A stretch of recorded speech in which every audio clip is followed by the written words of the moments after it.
We'll start with our Afghan colleagues over there. Padrak News Agency, please. Thank you, Mr. Secretary General. I'm Javed from Afghanistan. Any progress in peace process will affect NATO deadline beyond 2016?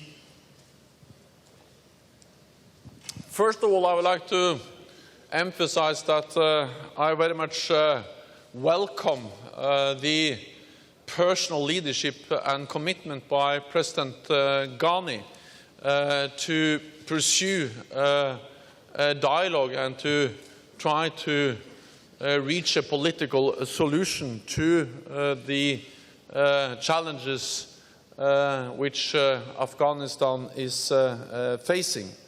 And lasting peace in Afghanistan requires a political solution.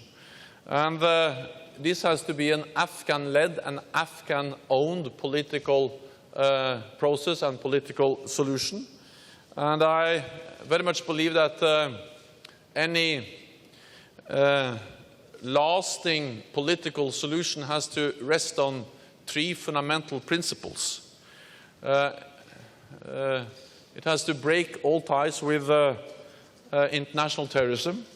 It has to implement that Taliban renounce violence and compliance with and commit to be in compliance with the Afghan constitution, including the rights of women.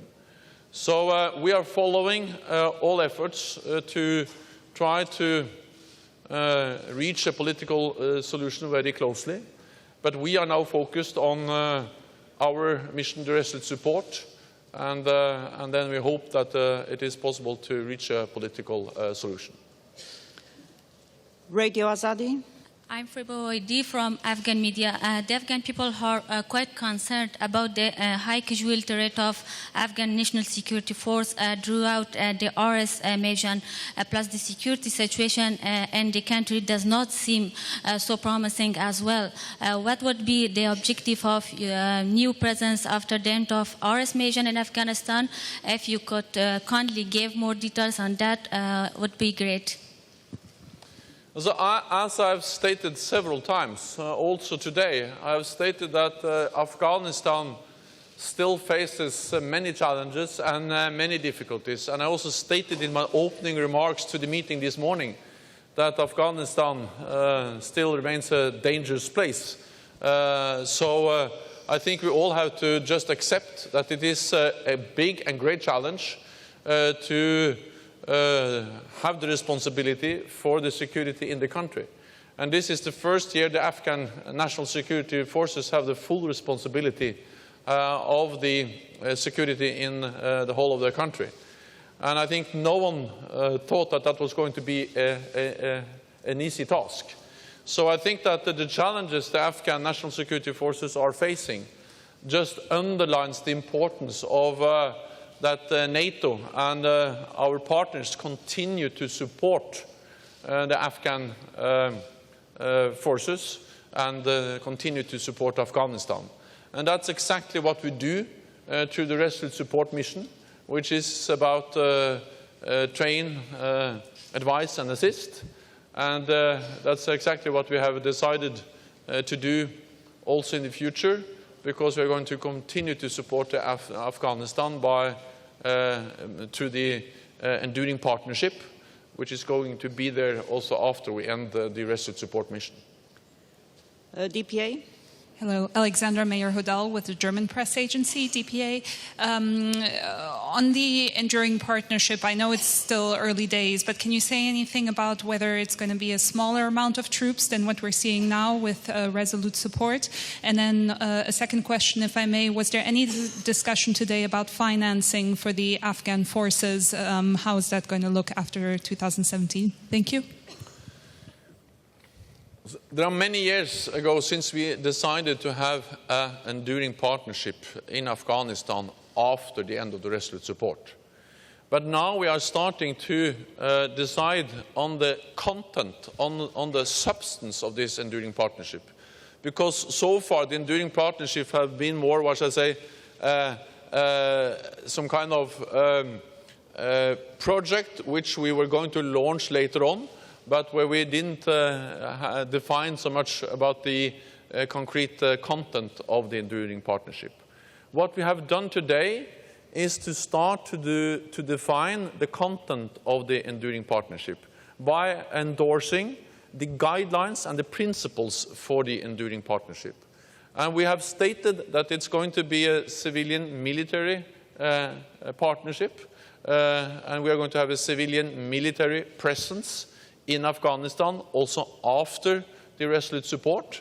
And that's an important decision because it says something about the content of the partnership when we announce that we are going to have both military and civilian presence in Afghanistan also after the end of the Resolute support. Second, we have stated that it's going to be a civilian-led partnership. And that's something new, because both the ISAF mission, the combat mission, but also the present Resolute support mission is military-led. It's led by a military commander. Now it's going to be, the enduring partnership is going to be led by a civilian representative. And then we speak about a light footprint, but a military component. We have not decided anything so finally about the exact size and the number of personnel which are going to be in Afghanistan. But when we speak about the light footprint, I think everyone envisaged something which is smaller than the present number of personnel, but still we're going to have both military and civilian personnel in Afghanistan. And of course this requires continued commitments from the NATO allies and from partner countries. We'll go over there, gentleman at the back. Hello. I'm from Russia, from St. Petersburg. You know, this beautiful city close to north-west border. And my question is, for how long time and for what purpose thousands of NATO soldiers stay in Baltic region, in Baltic countries? For how long and for what purpose? Thank you. NATO has increased its military presence in the eastern part of our alliance, including the Baltic region, as a direct response to the behavior of a more assertive Russia and a Russia which is responsible for aggressive actions in Ukraine by illegal and illegitimate annexation of Crimea and through destabilizing eastern Ukraine. And NATO's main and core task is to protect and defend all allies against any threat. And we have to provide deterrence every day, and we have to make sure that we are able to defend all allies. And that's the reason why we have increased our military presence in the eastern part of the alliance. What we do is defensive. It is proportionate, and it's fully in line with our international commitments. We have increased air policing. We have increased our naval presence in the Baltic Sea and also the Black Sea. And we have also more exercises because we have to deliver on our main responsibility, and that is collective defense, and it is a response to what we have seen from the Russian side. Thank you very much. That's all we have time for at this moment, but the Secretary General will be back later on in the afternoon. Thank you. Thank you.